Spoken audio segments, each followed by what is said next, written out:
A warm welcome from the Network of Quality Teaching and Learning to all of you. It is my pleasure to introduce our today's speaker. Our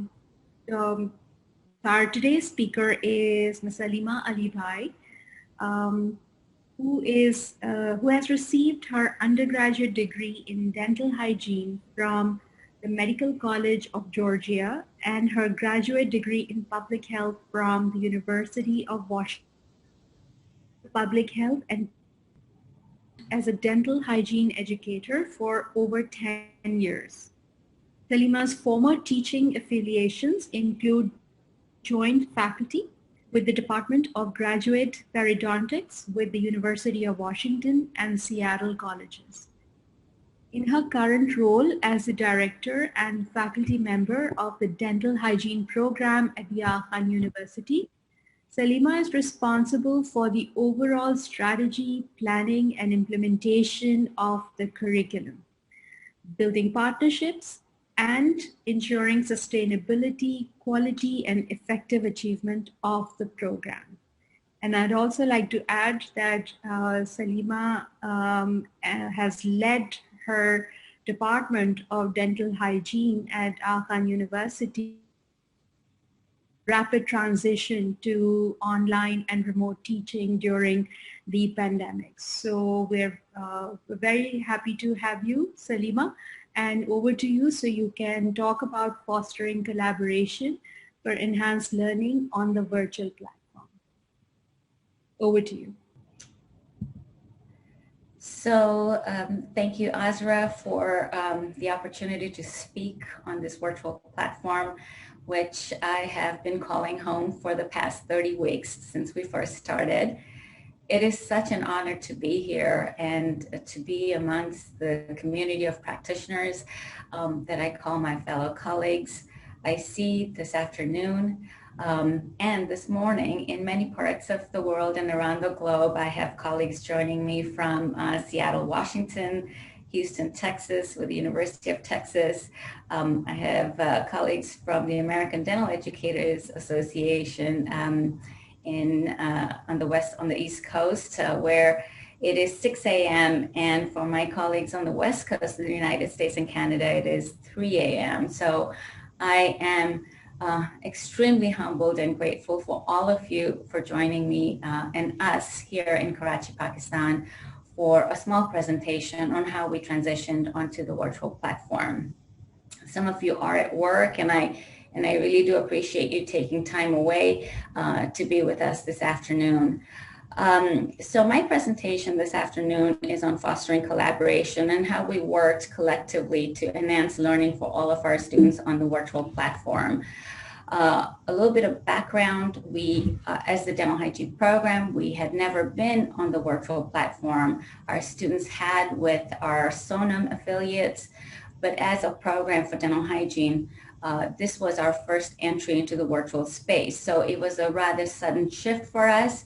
And with the help of our wonderful colleagues at the Blended and Distance Learning, whom I would like to call our frontline heroes under the leadership of Dr. Tashmin Khamis and Ms. Azra Naseem, we had the opportunity to work with Khurram Iqbal, Mr. Evan Misava, Nadir Shah, and Ms. Anand Wasim. And I cannot be grateful to each one of you for really leading us into the platform and really contributing to our learning. So thank you, and a heartfelt thank you on behalf of all my faculty and for all the students that were able to get onto the platform in a timely manner.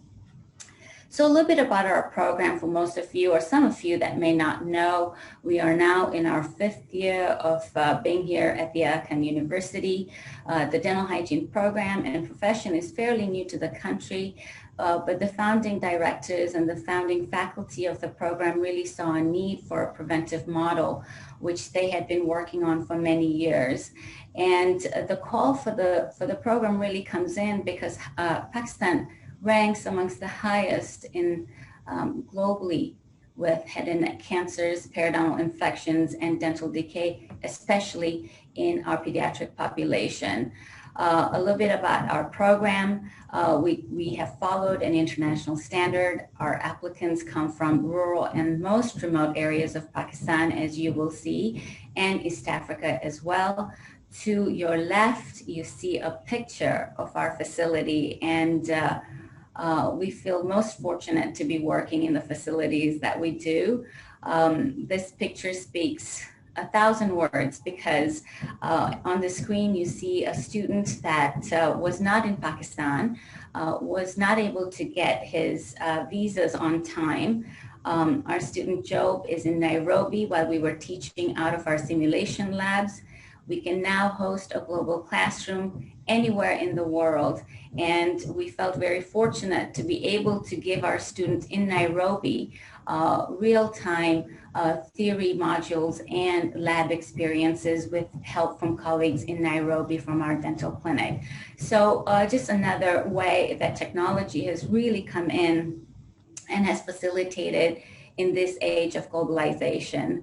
Our curriculum focuses very heavily on community health, and we hope to take this model into hopefully a 4-year degree program. We are in the talks for really thinking and accommodating for this to speak to the needs of the country as opposed to the 2-year program that we have now. We are very grateful to all of our partners, our affiliate and our program partners with SONIM, the School of Nursing and Midwifery, the Medical College, and our local dental faculty, as well as our TKN, or our Time and Knowledge Nazrana Global Dental Faculty, who have really been a huge part of our teaching here in Karachi. As many of you know, we are really strapped for resources and faculty, and our volunteers give up to 6 weeks of their time to teach with us here, either remotely or on the virtual platform or here locally in Karachi. So I couldn't have a collaborative process here without acknowledging all my dental faculty here in the dental hygiene program. These are individuals that step up to the plate day in, day out, week after week, month after month. And when you are a new program, you really rely on the help of many others who might be able to contribute in a significant, consistent manner. And the individuals that you see on the platform here and who you see on this beautiful slide are all faculties that have really helped us throughout the times that we have been here. I'd like to acknowledge my associate, my assistant, Noreen Shah, who is the glue that binds us all together and has been the focal point since we went on the virtual platform. And I'd also like to acknowledge Dr. Saida Rasul, who is the founding director of the program, for her leadership, her vision, and most importantly, her relentless pursuit for really keeping the program afloat. So thank you on behalf of all of us. I'd like to speak a little bit about our students and our demographics and why we went on the virtual platform on an asynchronous platform. And the map that you are seeing here of Pakistan, half of our student body really is in Karachi, including our students from Kenya who remained here during the pandemic.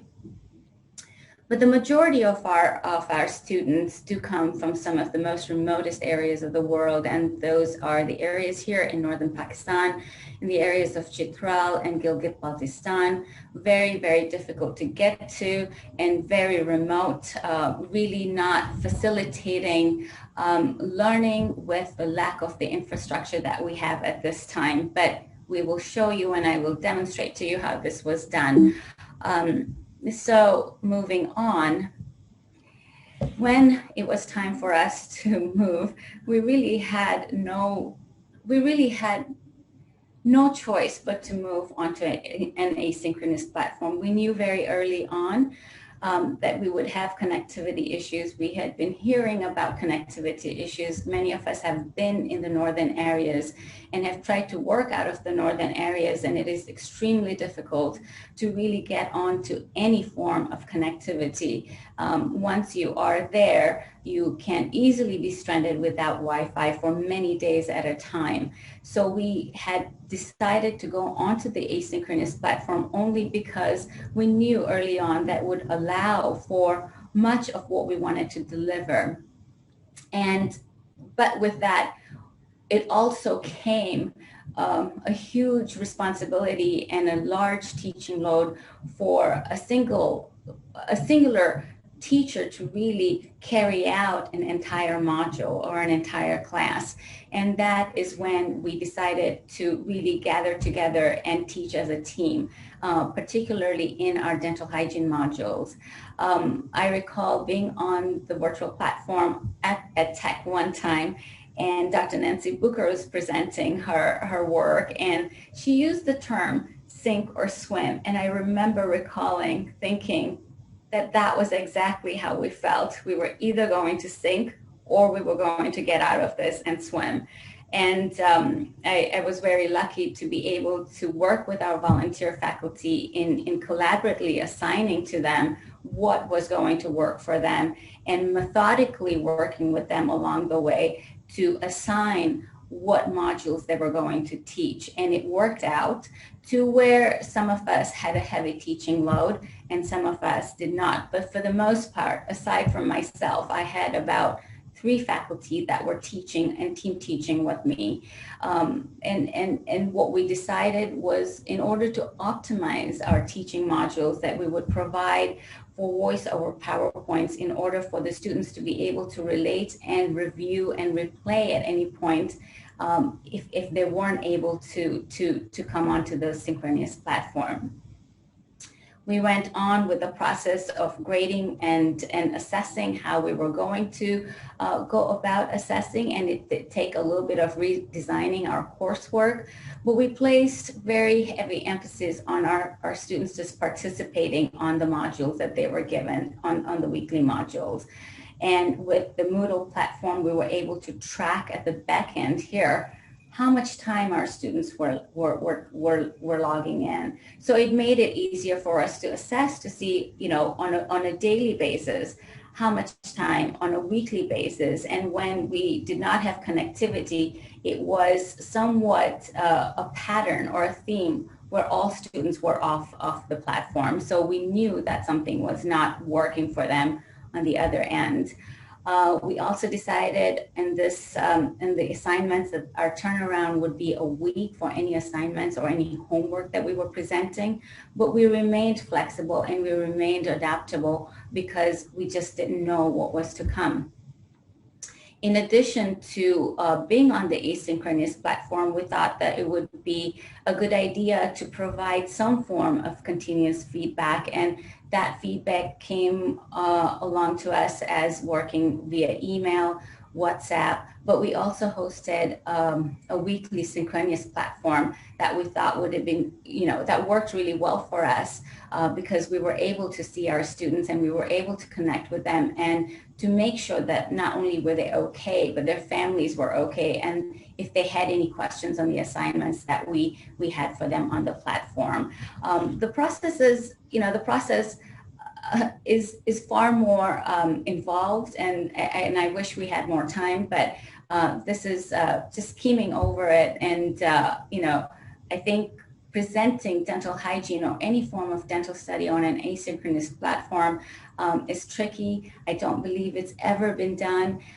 So it's going to be, I think the outcomes of this will be very interesting. And if any of you would like to know how we worked on the back end, I'd be happy to talk to you one-on-one.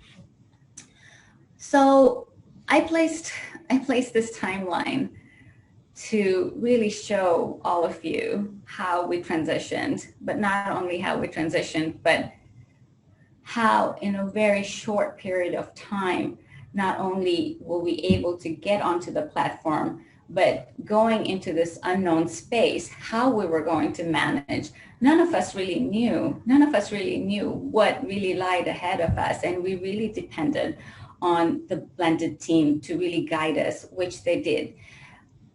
I feel very strongly on having some accountability on behalf of the program as to delivering qualitative content, but measuring the quality of the content that we're delivering is really not something that we're able to measure right away. But this is where the Office of the Provost came in. This is where blended learning came in, and along the way made sure that all faculty were following the protocols that were instituted by the university. And we knew when we were meeting with the blended team that they would have questions for us. So incrementally, we were aware and we were cognizant that any material that we placed on the platform was not only viewed by our students, our faculty, but there was a larger entity that was also going to provide for this quality. And I am very grateful for the blended and distance learning team to provide for this quality assurance that in turn, I think provided for a really good product for our students to learn from.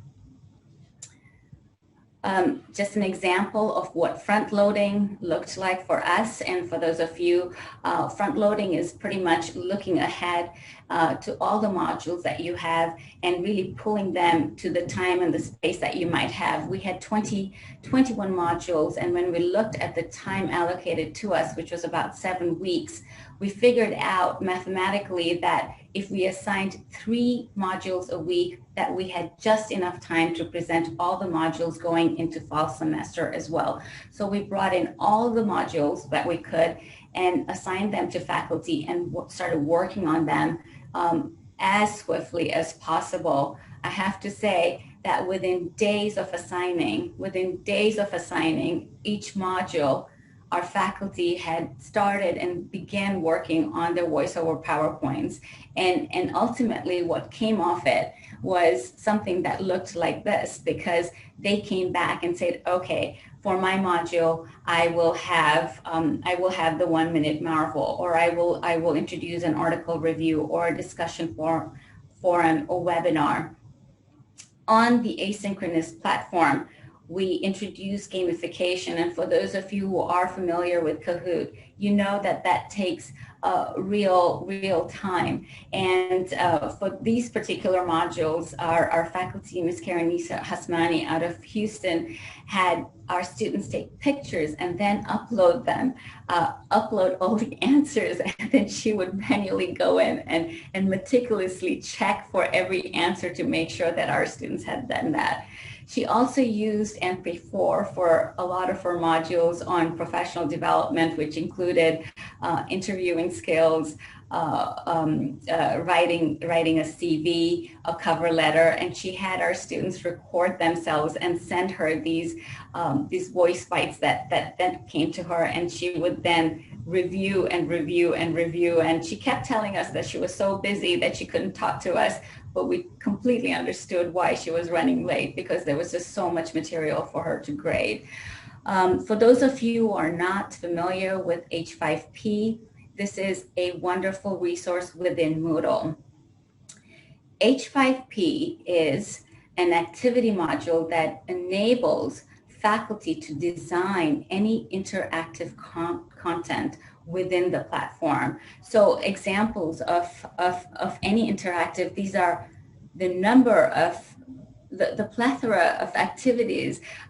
Frankly, I'm really surprised at how fun learning can be. And each one of my faculty also took classes. They really went above and beyond in learning how H5P worked. Ms. Dikin Kerani in particular, I know I was with her in some of these platforms. We learned how to really work and engage our students in working with H5P.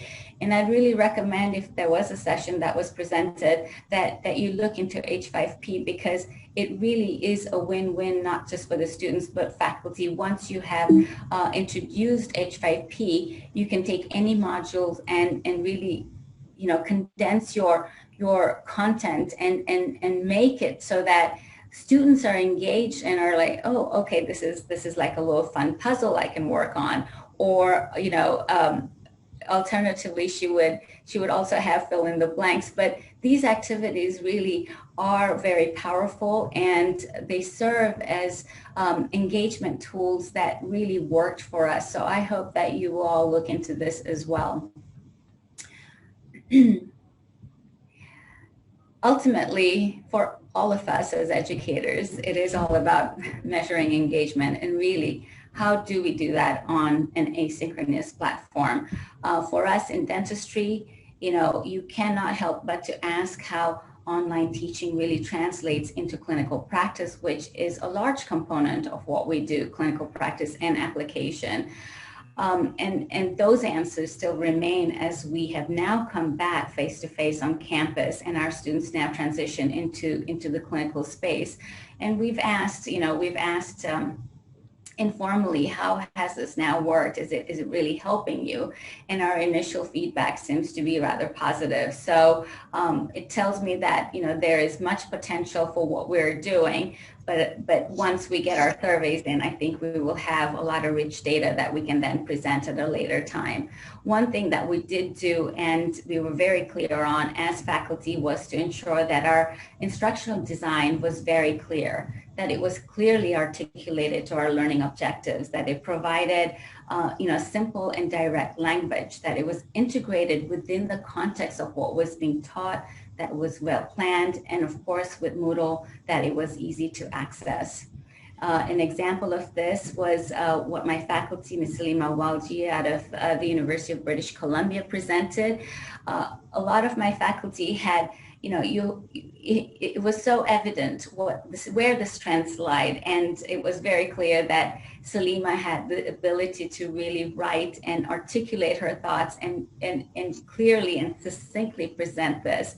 And so we used her as an example and went to her to really guide us on presenting our design and our coursework. For our final assessment, and we all really wondered how we would do this because we couldn't and did not want to present any multiple choice questions over the virtual platform, because we had no systems to monitor what our students were doing in real time. There are softwares that are now available, but as a faculty, as a group, we decided that we would present a case study, and we started deducting a lot of the questions that we had presented from all of our modules into a case study. Now, if you have worked with a case study and you present a question, you really want to assess whether the student has understood what it is that you were trying to ask. And in this case, the student did not get a very high score, which was a 1 out of 5, according to our rubric. But as you can see, there was some painstaking activity on behalf of the faculty to really ask the why questions and to really make sure that the student did understand why there are no contraindications to treatment to this particular question here. So similarly, the approach was taken by all of us collectively, and we did work as a team prior to dispensing the case study as to how we would grade. And anytime you grade a case study or any presentation, you want to make sure that you have a rubric in place, and this is what we looked at, and this was our guiding compass. Grades on Moodle look something like this. It automatically formulates it for you. You no longer have to write it down or input it into your grade book. It's very simple. It's very easy to do. It's so mechanical, and it is probably the best part about working on the virtual platform is the ease of grading. Initially, we had asked for feedback from our students at week 1. We were really curious to see whether the platform was working for them. We were concerned with connectivity issues. We were concerned with lack of devices. And what came later during the semester was inclement weather, which I will talk about in just a bit. But our initial feedback from our students seemed rather positive, that they were really content with the materials that was presented.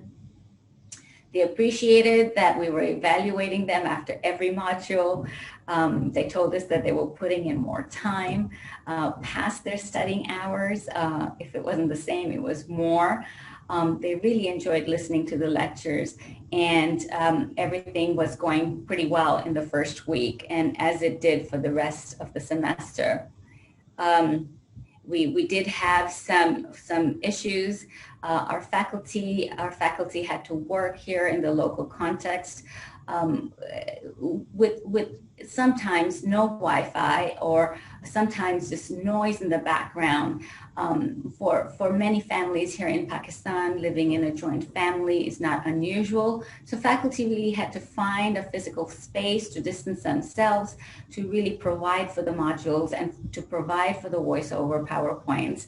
And at times there was some audibility, but we were able to go back and really correct for this. Students had some confusion on the journal entries that we had presented to them. Generally, these were modified, or we connected with them via WhatsApp or via email. But we did have a method for communicating between faculty and the program office and the students. We had a clear, well-defined approach to how we were going to do that in order to get the materials to them out in a timely manner. We were able to really go and work with them on any deadlines, any questions that they had. Panopto, I think if you have worked on Panopto, that is a story and a conversation for a different day. It does take a little bit of getting used to. But they were unable to download Panopto because of the heavy files. And this actually brings up the next few points, really bring up issues in access and equity. And what we know with the lack of the infrastructure, students really battled with stable internet, even here in urban settings such as Karachi, but more so in Gilgit-Baltistan. And for students at the very north by the Chinese border in Pasu, we found that when we had our orientation, when we first met with them, that they were outside. And when I asked them, I said, why are you wearing a beanie? Why are you wearing a hat? Why are you outside? Aren't you going to go inside? The orientation's about to start. And they said, no, ma'am, we're outside. We're out on a field. This is where we get connectivity. Similarly with our student in Pasu, who had to go by a river or a stream because that is where she found connectivity. These are all issues. These are big global issues that I hope as educators and as administrators that we can find answers, because education in this day and age just should not be so difficult to access. Our faculty feedback, very responsive. Our faculty found it very easy to follow Moodle. We had conducted a dry run and we're communicating with everyone on really 5 different time zones. We had Karachi, we had Nairobi, we had the East Coast of the United States, we had the mountain areas of the United States, and then the West Coast of Canada. So at any point, we were working with 5 time zones, and I really don't know how we did it. I really don't. But our days at times started at 12 midnight and ended at 9 o'clock in the morning. And that just was not for one day. We had multiple workshops, we had multiple sessions, and our faculty really worked through it. And I am extremely grateful for that. I've already spoken about some of the barriers to teaching and learning on the asynchronous platform, the lack of infrastructure, connectivity. Some of our students did not have appropriate devices, but by the time we started our COVID modules, our students did have devices. We were very lucky. I really salute our nursing affiliates who had to battle of 632 students. 10% or up to 60% did either not have connectivity or did not have devices and had to be sent USBs and course packs. We didn't. We are a small program. We do not have the issues of the larger programs at the university, but I think that that is another issue of access and equity that we need to think about. But really just very proud of nursing leadership for taking the initiative to going so far as to providing what their students needed. Environmental implications. Now, I come from Seattle, Washington, where it rains most of the time, all the time. Here, it rains for 3 days, but the torrential downpour causes such destruction, such destruction that you have no electricity and power outages for up to 24 hours. I really don't understand at times, and I really did not, sitting taking care of my parents in Atlanta, Georgia, how our students, faculty, and staff really managed to provide qualitative content, to study, to communicate with us without electricity, without AC, without Wi-Fi. You know, these are our problems here in the developing world, and we have tried very, very hard to really provide for a qualitative education, but there are times when you really have to question Mother Nature and why it is that we have to have these barriers to teaching that we don't in North America or in the West, but these are our real problems. And in the developing world and in countries in transition, we really don't take these things for granted. And just a few months ago, or about two months ago, this was our reality, and we were managed to go beyond that and to provide what we needed to. So what did we learn from all of this, and what have we learned? Well, first and foremost, I have learned and have known this for a while, and my students know this from day one, that there are certain expectations that are demanded of them in this program. They are sitting in the same lab right next to me, and they're probably laughing and they're probably nodding their heads because they know what is expected of them. And that is true for our faculty, that is true for our staff. And communicating with all of our staff and our faculty and students openly and frequently is really what got us through. We all kept connected with one another, and at any point, if any one of us needed, we knew exactly who to contact and how to problem solve. With the pandemic looming over our heads, our students had to deal with illnesses, deaths in family. They were moving. Some of our students were moving from city to city. And we learned to be flexible. We learned to be adaptable, to really accommodate for all of our learners and all their needs.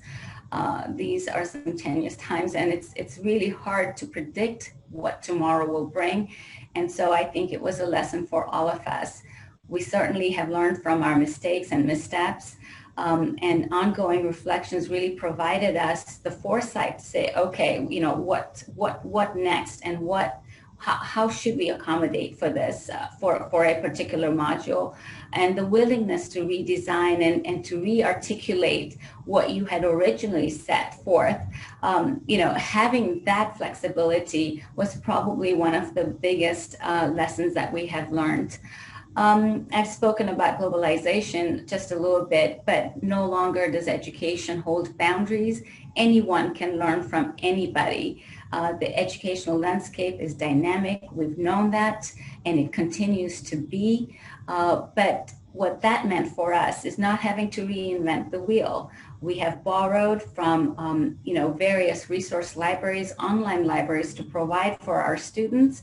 The University of Toronto and Alberta, our partner institutions, very, very resourceful, very accommodating, very generous to have a plethora of resources online so that we don't have to reinvent anything here. And what we did was really go in and embed a lot of the files that are there for our student to learn from a distance. We also took our in-house AKU COVID lectures.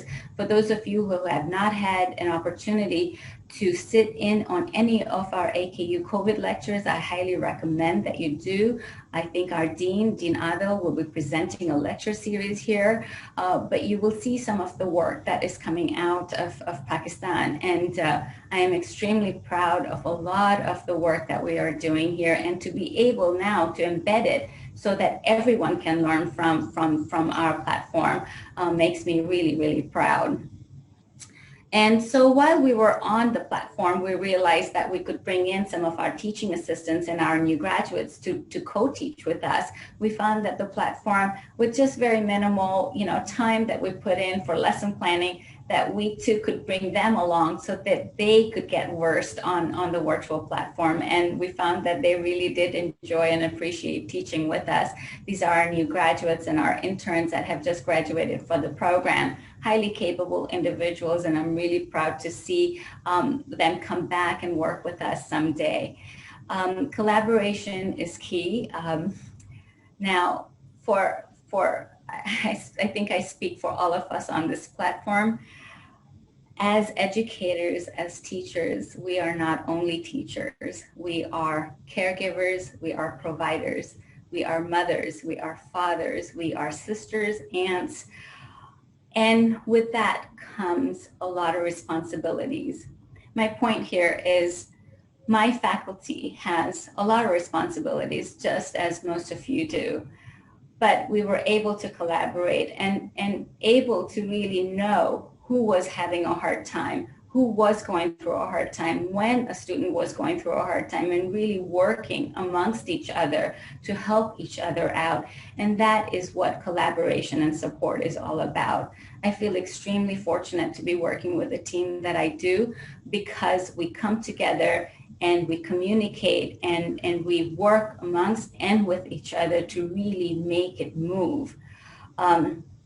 And I have no doubt that with what we have discovered now, and the next steps for us is to really gather a lot of rich data that will tell us what will be the better normal for us. We are in the new normal, but I've been hearing what the better normal is going to be. And I think that that better normal will come from a lot of the data that we are now collecting collectively as an institution as to providing for that better normal. How will education look once we come out of the pandemic?